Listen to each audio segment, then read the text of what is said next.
tempatnya susah, tempat segala hal keburukan itu dunia. Husyat syughlan wa bursan wa humum wa anaan wa fanaan wa humum farfuduha innaha nazrul hagir wa ilallahi ta'ala al-masir.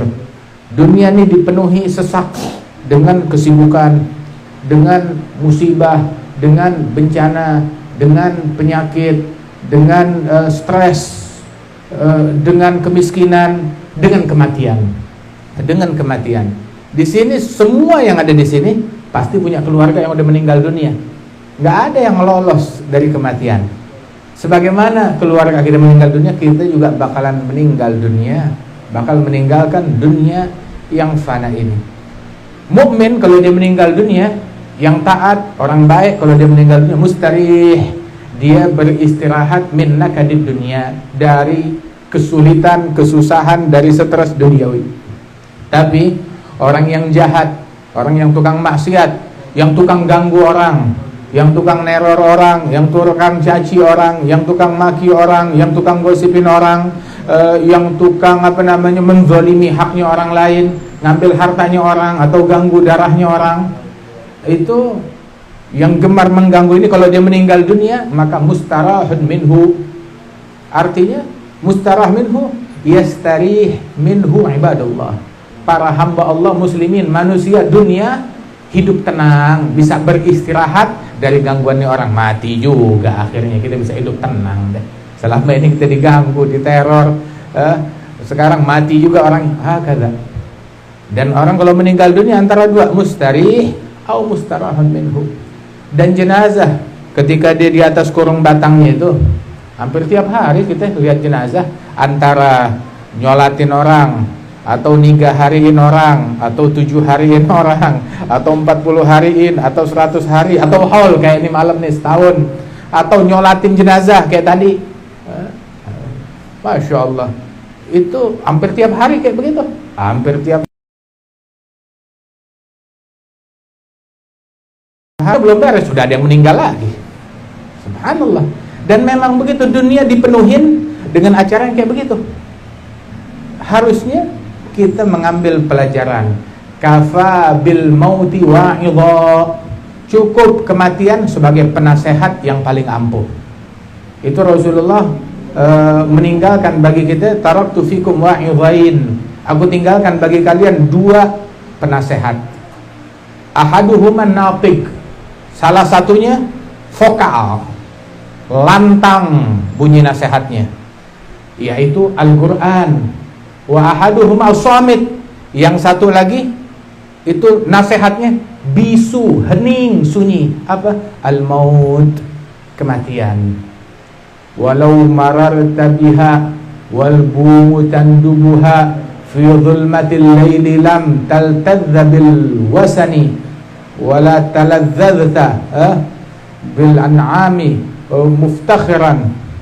Itu katanya kalau engkau melewati itu rumah-rumah orang yang udah meninggal dunia, hening, sunyi, yang kedengaran rintihan, jeritan, tangisan, air mata. Betul, benar. Rumah suka berubah menjadi rumah duka. Kemana duka itu dari sebelumnya? Harusnya beruntung orang yang telah berduka sebelum kematian. Kenapa berduka sebelum kematian? Dia banyak menuangkan air matanya, banyak menangis, banyak khusyuk, banyak takut kepada Allah Ta'ala, banyak ingat kematian, banyak baca Al-Quran dengan linangan air mata. Beruntung orang yang berduka sebelum kematian. Udah mati baru mau berduka, ya telat. Itu hatta orang ahli neraka juga ahli nar berduka, hatta orang kafir berduka. Nah kita mukmin, kalau kita mau menangis, dari sekarang. Jangan taruh di neraka baru kita mau nangis. Wa qalu law kunna nasma'u wa na'qilu ma kunna fi ashabis sa'ir. Fa'tarafu bi dhanbihim fasuhqan li ashabis sa'ir. Mereka berkata, kalau kita mau sadar, mau ingat, mau balik, mau taat, niscaya kita enggak bakal tergolong sebagai penghuni neraka. Fa'tarafu, mereka i'tiraf, menyadari akan dosa mereka, tapi iktirafnya udah telat di sono. Coba iktirafnya ketika dia di dunia, iktirafnya sebelum dia wafat, sebelum dia meninggal dunia, lakana anfa, niscaya akan lebih bermanfaat. Sampai itu dikatakan bahwasanya setiap orang yang meninggal dunia tuh, kalau kamu tanya kepada mereka, urusan ente di dunia udah beres belum? Masih ada cita-cita belum yang belum terselesaikan? Semua pasti bilang masih. Saya masih mau nyalon, saya masih mau kawin, saya masih mau taruh saham, saya masih mau bisnis, saya masih mau ini mau itu. Semuanya belum selesai urusannya. Tapi kematian udah kalah, merenggut mereka, direnggut dari tengah-tengah kekasihnya, anak dan istrinya, direnggut dari tengah-tengah temannya, direnggut dari tengah-tengah pengikutnya. Kematian tersebut, mau nggak mau, siap nggak siap. Apalagi kematian tersebut itu adalah penasehat yang paling ampuh, penasehat yang paling ampuh.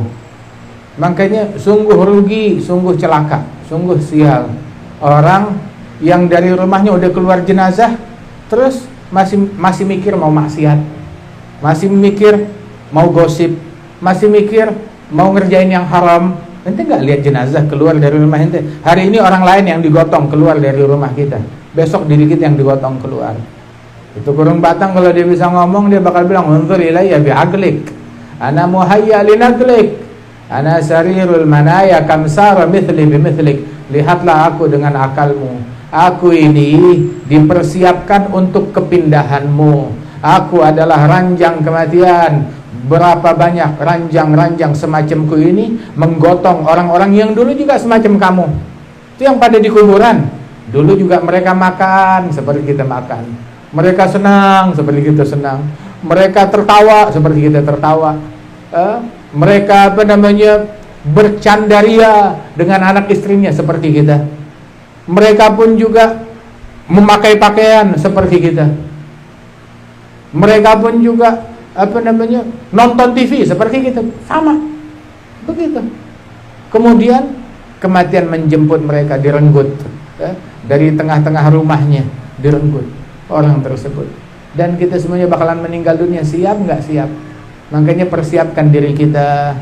Mereka tuh udah kehilangan kesempatan buat sholat, kehilangan kesempatan buat taubat, kehilangan kesempatan buat ngaji Quran, kehilangan kesempatan buat zikir. Kalau mereka bisa balik ke dunia ini sesaat aja untuk sekedar 2 rakaat, sesaat aja untuk sekedar berzikir, sesaat aja untuk sekedar hadir di majelis kayak begini, walaupun mereka bayar 1 miliar untuk balik 5 menit, kalau perlu 100 miliar cuma buat 5 menit doang, 1 triliun cuma buat 5 menit. Kalau perlu tumbalin deh anak istri saya biar mati untuk saya balik ke dunia 5 menit aja, sekedar mau taubat beristighfar. Nggak bisa di saat tersebut